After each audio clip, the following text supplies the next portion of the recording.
Muy bien, pues ahora le doy la palabra a Miguel Ángel. Bueno, pues yo precisamente lo primero que quiero hacer es felicitar tanto a la Politécnica como a CEPADE por el curso, porque creo que Europa, nos guste o no nos guste, es algo muy importante, es algo que afecta a todas nuestras vidas, mucho más de lo que creemos. Solamente voy a dar 3-4 píldoras, un breve esquema de este pasado, presente, futuro de la Unión Europea.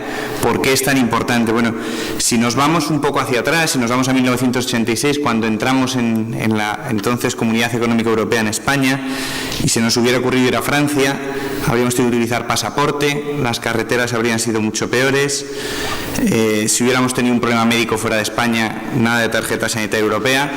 En Francia había muchos más quesos que en España porque tenía más tradición y aquí no se traían. Habríamos tenido que cambiar de moneda tantas veces como hubiéramos cambiado de país. Lo de estudiar en una universidad de otro país europeo, complicadísimo, las tablas administrativas impresionantes y desde luego el programa Erasmus no existía. El DNI fuera de España no servía para nada y a día de hoy todo esto ha cambiado. Todo esto ha cambiado, además también tenemos llamadas de teléfono más baratas cuando nos vamos a otros países, unas energías más limpias, más seguras, una verdadera libertad de circulación y de trabajo, de libertad de circulación para trabajadores, para estudiantes, para empresas. Realmente la Unión Europea en ese sentido nos ha facilitado, yo creo, bastante la vida. Aquí en España pues tenemos muy buenas infraestructuras, en parte gracias a la Unión Europea. El bienestar social también ha aumentado, la renta per cápita en la Comunidad de Madrid es un 20% superior a la media comunitaria, en parte precisamente gracias a la Unión Europea, y desde luego la Comunidad de Madrid y la Administración de la Comunidad de Madrid también trabaja en este mismo sentido. Madrid tiene que seguir siendo un territorio para invertir, para trabajar, tiene que seguir en esa vanguardia de Europa, tiene que seguir siendo líder en este construir Europa, porque realmente no tenemos un camino hacia atrás. Europa, aunque no lo parezca a día de hoy, en las situaciones más críticas realmente es más un escudo que un problema, es más la solución que el problema, o al menos debe serlo. Y sobre todo debe serlo para las personas. No hablamos, como decía en su día Jean Monnet, uno de los padres de la Unión, no hablamos de unir estados, sino de unir personas. La Unión Europea es útil en cuanto a que nos hace la vida más fácil a las personas, no a que tenga unas instituciones más o menos bonitas. Esto de que crea oportunidades es tan sencillo como que hace 40 años se tardaban 8 horas en venir de Salamanca a Madrid en transporte público y ahora tardamos 2 y media en ir a París en avión. Esto es unir Europa, realmente, el que ahora mismo es muy fácil circular por Europa. Pero precisamente por eso es tan importante cursos como el de CEPADE. Tendríamos que entender un poco de dónde viene Europa para poder entender hacia dónde va Europa. Entonces, si nos preguntamos por qué surgió en su día la Unión Europea, quizá haya 3, 4, 5 razones que merece la pena destacar. La primera, la memoria de la guerra. Como ya dijo Julián al principio, Europa había sido destruida, y esto no una vez, con una vez no tuvimos suficiente, 2 veces para darnos cuenta de que solo juntándonos a lo mejor evitábamos este desastre. La segunda, por lo que se llamó en su día la amenaza soviética, ¿no? Esa división del mundo en 2 bloques que hizo el que o estás conmigo o estás contra mí, y tenemos incentivos para unirnos. Esto duró incluso después de la caída del muro de Berlín. La tercera, la necesidad de países como Alemania de rehabilitarse, habían quedado aislados, y de otros de mantener su influencia, como Francia. Francia estaba perdiendo colonias, Reino Unido también perdía influencia. Poco a poco decían, bueno, pues quizá la unión sea una manera de que todos mantengamos esa influencia. Y desde luego, y cada vez más, quizá de forma más reciente, la globalización. Una creciente globalización que hace que tengamos que hablar con 1.500 millones de chinos, con 1.000 millones de indios, con 350 millones de estadounidenses, 190 millones de brasileños, y desde luego a estas cifras poco les importan los 45 millones de españoles y ni siquiera, diga lo que diga Merkel, los 90, 80 y tantos millones de alemanes. Necesitamos ser los 500 millones de europeos. Tenemos que saber a qué jugamos, ¿no? Este saber a qué jugamos ya se lo preguntaba en su día a Kissinger cuando decía, quiero llamar a Europa, denme el teléfono. Esto ahora lo hemos solucionado, ya no tenemos un teléfono, tenemos 5 o 6. Tenemos el del presidente del Consejo, el presidente de la Comisión, el presidente del Parlamento, el presidente temporal, y luego los de los presidentes de los países, que a veces también pueden tener tanta influencia como los presidentes comunes. Bueno, en fin, tenemos muchos teléfonos. Lo que no está muy claro es que sepamos si seguimos sabiendo por qué estamos juntos. Y es que de estas razones de las que hablaba, la mayoría se han perdido. Desde luego los jóvenes alemanes no están pensando en si la Segunda Guerra Mundial les hizo perder, no. Ni los franceses tampoco, ni los ingleses, ni desde luego los españoles tampoco. Estas razones emocionales prácticamente las hemos perdido. Y las personas nos movemos más a veces por emociones que por razones. Luego, esto tendríamos que recuperarlo. La parte de la globalización queda, desde luego, esa es una razón para estar juntos muy importante y no debemos olvidarla. En cuanto a la parte emocional, solo el euro y la caída de las fronteras, que hablaba antes de ellas Julián, demuestran o muestran que los europeos estamos juntos en algo. Cuando se pregunta qué es para ti Europa, a un ciudadano en general, la respuesta suele tener que ver con Europa y con la caída de las fronteras. O sea que ya podemos cuidar esos dos logros porque son el músculo que nos mantiene unidos. Realmente nos queda eso y nos queda una especie de modelo europeo, uniendo este tema del que estoy hablando con el tema de la corrupción. Como decía antes, en Europa ha seguido aumentando el nivel de satisfacción manifestado por la gente, el nivel de felicidad desde 1975, al contrario que, por ejemplo, en Estados Unidos. Quizá algo que ver tenga un modelo de vida, de valores, de ética europeo, y algo tenga que ver quizá la Unión Europea, sea del tipo que sea. O sea, ya nos dicen los psicólogos a día de hoy que el tener valores nos ayuda a ser más felices, que el tener transparencia nos ayuda a ser más felices. Y desde luego expresidentes de países del este, economistas tan poco europeístas como pueda ser Xavier Sala y Martín, todos ellos destacan la relevancia de la Unión Europea a la hora de dotar de estabilidad a los países. Luego ahí tenemos otro soporte importante.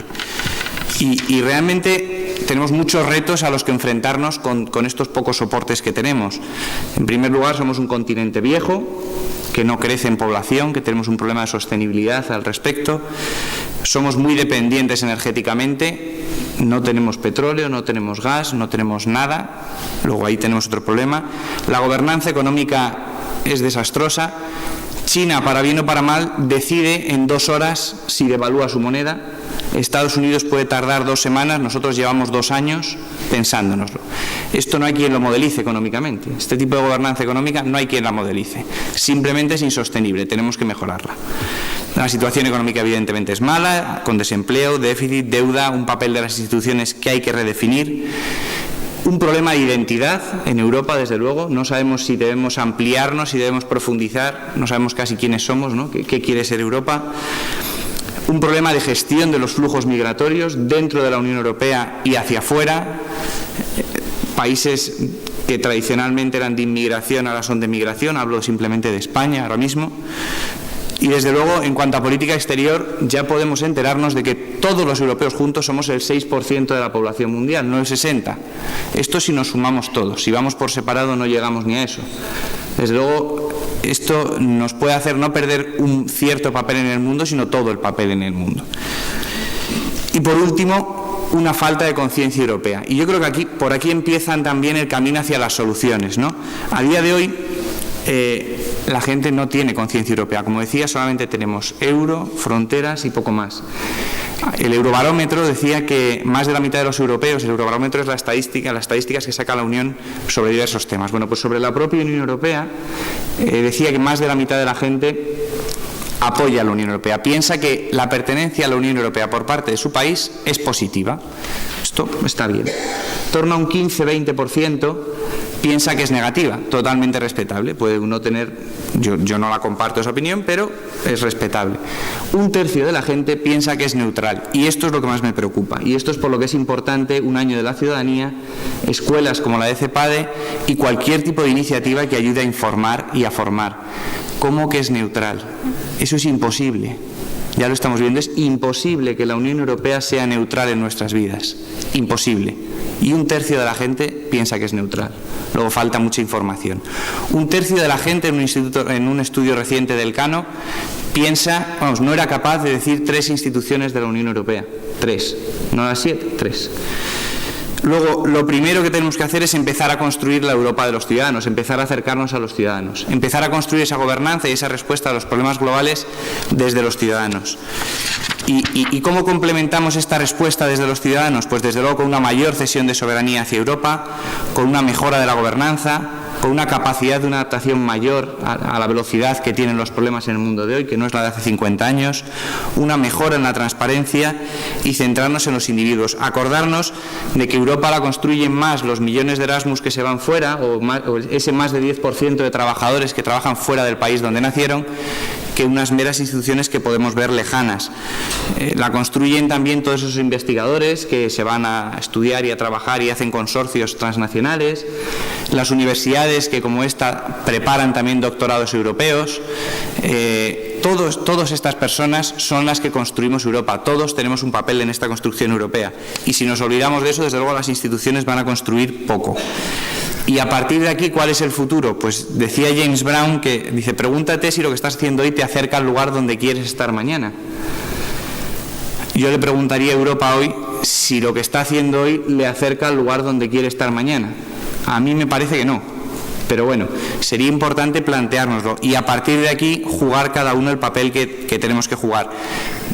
Quiero terminar con un mensaje positivo. Vuelvo a Monnet, a uno de los padres de la Unión, que decía que las personas solo aceptan el cambio ante la necesidad y solo son conscientes de la necesidad durante las crisis.